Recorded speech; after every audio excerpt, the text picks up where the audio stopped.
Saya Gaudensius Francisco de Passionis, mahasiswa PPG dalam jabatan Universitas Negeri Makassar, siap melaksanakan PPL di SMP Negeri 3 Wela.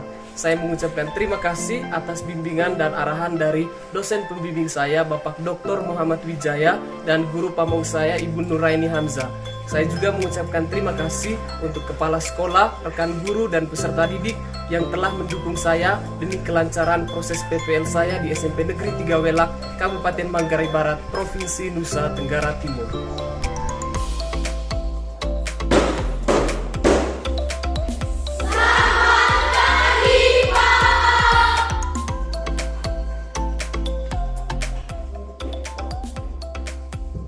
Oke, selamat pagi semuanya.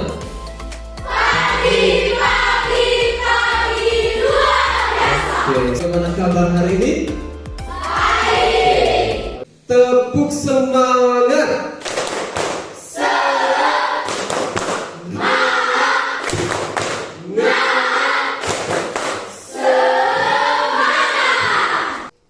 Izinkan saya membawa doa ini secara Katolik. Marilah kita siapkan batin kita untuk berdoa dalam Bapa, Putra, dan Kudus. Amin.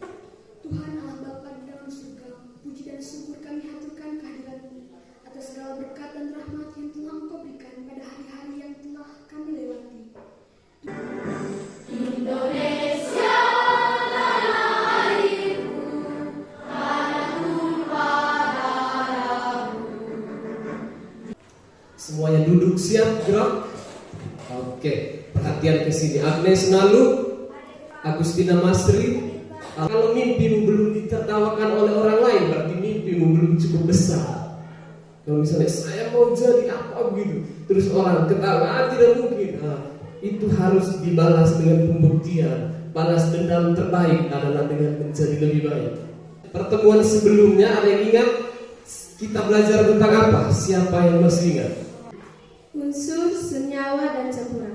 Oke, campuran homogen kemarin itu contohnya apa kira-kira? Siapa yang bisa ceprot? Larutan. Oke, sepakat? Iya. Dan di sini ada gambar bakso. Enak kan? Nah, bagaimana rasa bakso yang sudah ditambahkan cuka? Rasanya bagaimana? Ayo jawab. Rasanya bagaimana ketua kelas? Sedikit asam. Oke, karena cuka itu kan asam, jadi cuka itu mengandung asam asetat. Nah, dia rasanya pasti sedikit asam. Coba lihat gambar kedua. Bagaimana rasanya sampo atau sabun saat masuk ke mulut? Siapa yang bisa jawab? Siapa bisa? Coba, ini apa rasanya? Pahit. Setuju? Setuju. Nah, pembelajaran kita hari ini menyambung yang kemarin. Jadi menyambung yang kemarin tentang unsur, senyawa, dan campuran. Nah, kita menyambung itu yang kemarin, ditambah dengan gambar yang sudah ditampilkan tadi. Ada yang ini gambar cuka, ada gambar sampo, sabun. Nah, semua itu berhubungan dengan pembelajaran kita hari ini. Jadi kalau kemarin hanya menyinggung larutan, hari ini kita membahas lebih dalam tentang larutan, asam, basa, dan garam. Jadi tujuan pembelajaran kita hari ini ada berapa? 5. Oke, ada 5. 1. Mengidentifikasi sifat asam, basa, atau garam suatu larutan dengan menggunakan indikator alami, indikator buatan, dan indikator universal dengan benar. Seperti biasa dalam pembelajaran selalu ada penilaian. Penilaian sikap. Ada sikap apa yang dinilai? Disiplin, tanggung jawab, dan oke, good. Kedua, penilaian apa? Pengetahuan berupa tes tertulis atau pilihan ganda. Terakhir, penilaian keterampilan. Oke, kita akan masuk ke kegiatan inti. Oke, wow, ada berapa gambar di sini? 4. Coba dilihat dulu. Pertama, gambar apa? Oke, jeruk. Rasanya bagaimana kalau jeruk? Maka seperti biasa, kalian wajib menulis pertanyaan hasil mengamati gambar. Di Nabang sudah berapa? Masih 1. Ayo dipercepat. Sekarang kita coba pilih 3 orang untuk mengemukakan pertanyaannya di depan kelas. Oke, kita pilih dari yang paling belakang dulu. Rana, ayo maju. Saya punya satu pertanyaan yang sudah saya tulis. Apakah gambar yang ditampilkan di dalam merupakan salah satu contoh asam basa di dalam kehidupan sehari-hari? Ini adalah pertanyaan yang sudah saya tuliskan sendiri. Pertanyaannya adalah, apa perbedaan larutan asam, basa, dan garam? Ini adalah pertanyaan yang saya tulis. Bagaimana cara untuk mengetahui sifat asam, basa, dan garam dari suatu larutan? Bagaimana cara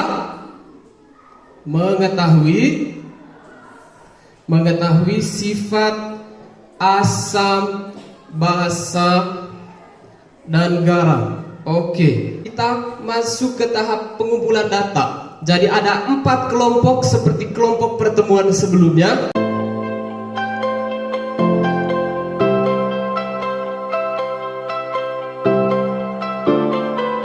Sebelum dibacakan petunjuknya, Pak akan membagikan LKPD.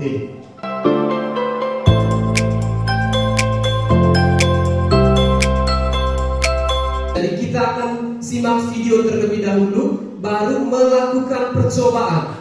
Oke, setelah simak video, lakukan percobaan. Hasil percobaannya didiskusikan menggunakan buku bahan ajar dan hasil informasi dari video untuk mengerjakannya. Sifat dari larutan asam yang pertama itu rasanya masam. Rasa masam pada sinyal asam bisa dibuktikan dengan cara mencicipinya secara langsung. Tapi itu hanya untuk zat-zat yang aman dikonsumsi. Contohnya seperti pada buah-buahan, buah jeruk atau lemon. Rasa masam dari buah lemon ini berasal dari kandungan asam siker. Oke, lanjut. Yang kedua, selanjutnya kita masuk ke percobaan. Jadi percobaan diskusi. Coba kelompok 1 sudah siap alat bahannya? Oke, kelompok 2, 3, 4. Jadi ada ekstrak kunyit, ada kunyit bubuk yang kalian siapkan, ada garam, ada cuka, ada sabun sipiring.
Yang cuka tadi ini awalnya biru jadi merah, berarti nanti kalian isi LKPD. Kalau awalnya biru jadi merah itu berarti cuka apa?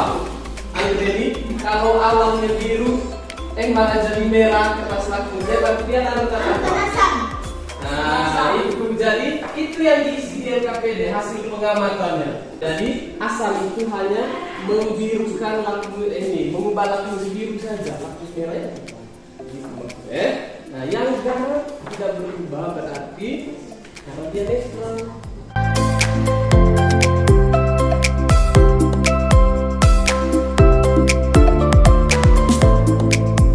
Sekarang semua hasil pengamatannya dikerjakan di dalam tabel dan kerjakan soal diskusinya. Bisa?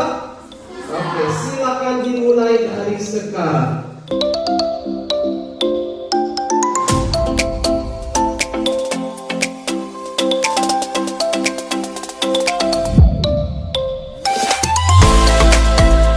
Presentasi kita mulai dari kelompok yang pertama, kelompok 1.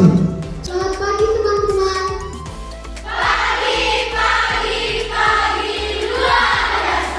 Kami akan mempresentasikan hasil kerjasama kami. Data pengamatan depan kami. Larutan uji. 1. Air sabun. Perubahan warna kunyit. Dia akan menjadi jingga kecoklatan. Dan lakmus merah. Dia akan menjadi warna biru. Lakmus biru. Dia akan menjadi warna biru. Tetap biru ya. Yang kedua, keterangannya bersifat apa? keterangannya bersifat basah. Cuka. Di kunyit dia akan menjadi kuning muda. Perubahan warna di lakmus merah, dia akan tetap merah. Dan di lakmus biru, dia akan menjadi warna merah. Keterangannya bersifat asam. Oke, itu saja presentasi kami. Terima kasih atas waktu yang telah diberikan.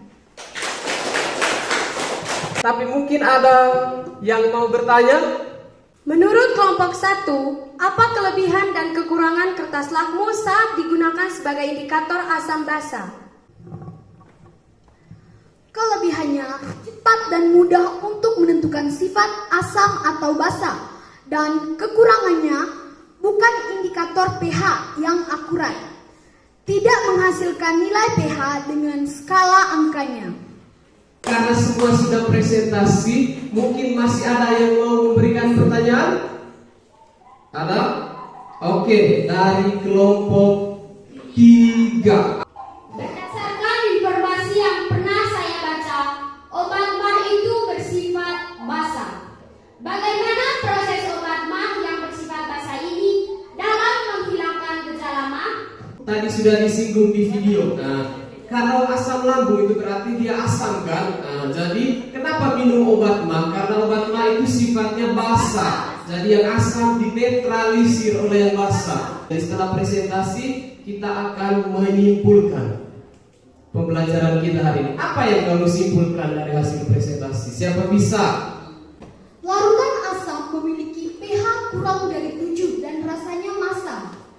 Larutan asam dapat mengubah lakmus biru menjadi merah dan menunjukkan warna kuning muda jika ditetesi menggunakan indikator alami berupa kunyit. Selanjutnya kita menyimak penguatan. Pak akan memberikan penguatan atas materi tadi sambil diingat-ingat kembali, sambil ditanya-tanya. Jadi ingat, campuran homogen itu contohnya larutan.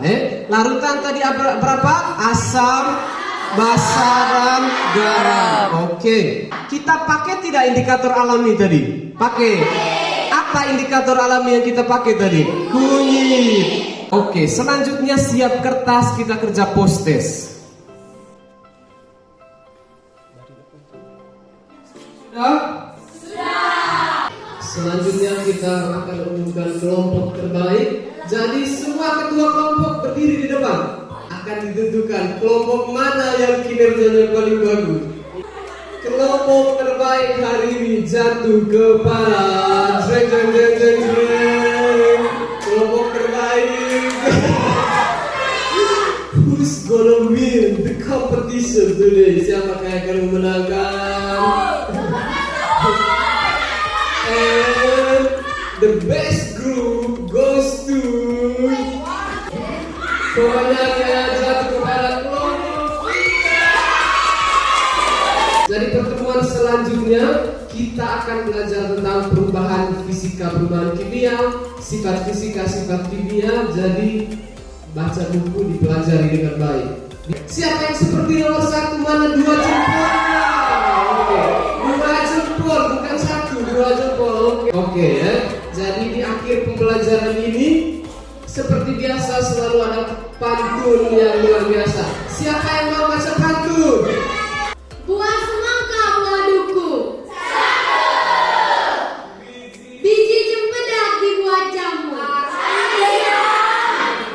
Siapa suka membaca buku?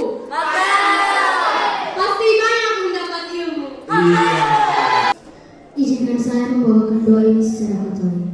Dalam nama Bapa, Putra, dan Roh Kudus. Amin.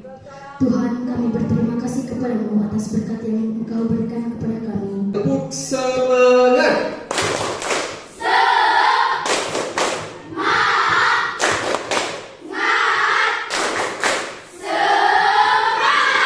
Oke, terima kasih untuk hari ini. Sampai jumpa di pertemuan selanjutnya. Selamat Pergi